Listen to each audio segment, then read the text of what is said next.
Hi, today I'll be talking with wedding planner and entrepreneur Tracey Goldstein, who has some great tips about planning a fantastic wedding. Tracey is a professional wedding planner and the creator of the hugely popular wedding blog, Hut or Not.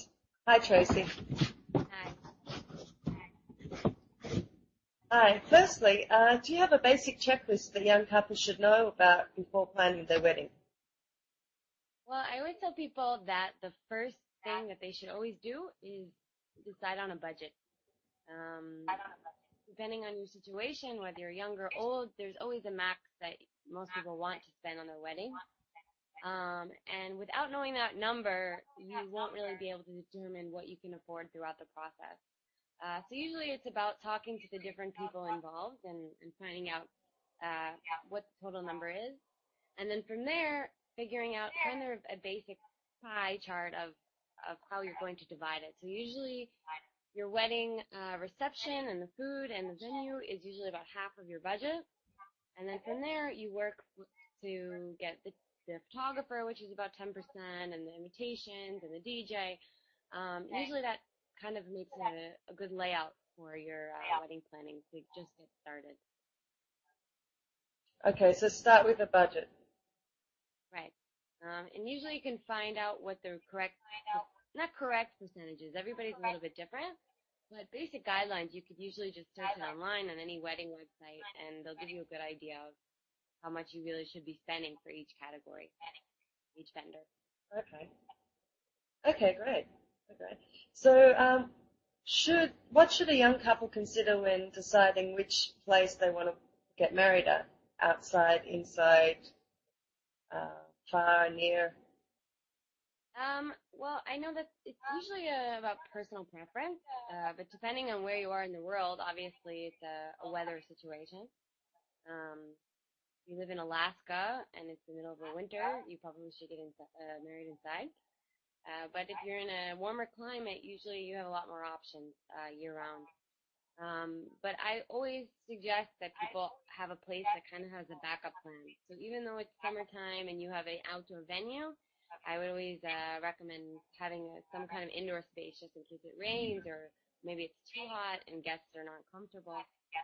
And also it's personal taste. Some people have a certain vision of how they want their wedding. And the venue really sets that tone. So it's really about checking your options and seeing what works for you. Okay. Okay, and so what would you consider the biggest mistakes people make when planning their weddings? So I always, maybe it's because I've done so many weddings, but I think that people take their wedding to be the most important day of their life. And as much as most people think that it's the most important day of your life, it's not. It's supposed to be a happy day of your life, but you have to kind of put it in perspective and realize that it's supposed to be a day of fun and a day of celebration and not a stressful planning destination where everything in your life is revolved around this one day. And if you kind of start it with that mindset, you'll end up having a lot better time there and before and enjoying the process rather than making it so stressful and kind of ruining it for yourself. So I always tell people to really take a step back, keep yourself organized, make sure your priorities are where it has to be, and really enjoy yourself and make it a good thing in your life rather than a stressful one. Oh, nicely said. Okay, and so for a young couple on a budget, what would be the benefit of hiring a wedding planner versus planning the wedding themselves? Would it save them any money to plan it themselves? It depends on the planner, but if the planner is doing their job, then yes. They're an expert in the field, and they have connections with all the vendors that you would need to hire anyway. So really, a planner should be getting you almost at least around 10% off of each vendor, which actually will probably add up to at least the planner's fee, if not more. Plus, you're also getting this added service of this helper. So I've always felt that it's really not only a cost-effective, but time management-wise, it's much better.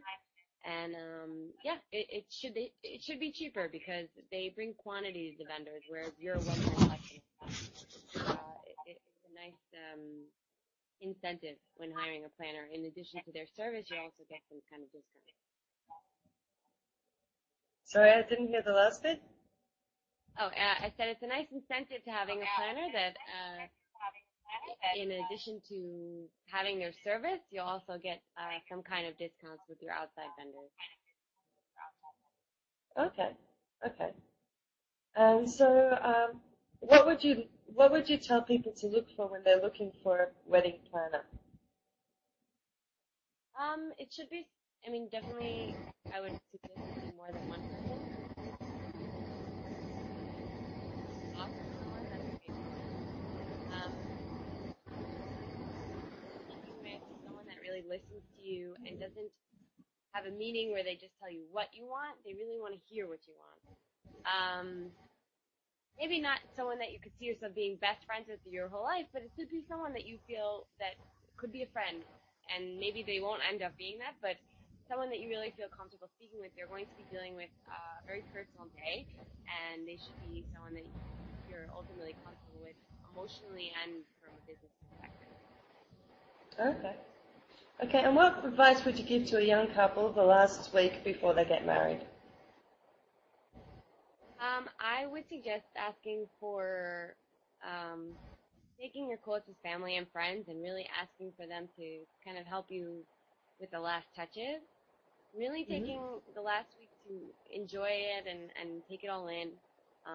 In addition to keeping yourself organized and finishing your last tasks, you can also maybe have a day at a spa or have a nice night with friends. Something where it's really relaxing and you can go into your wedding feeling refreshed rather than completely stressed out and exhausted.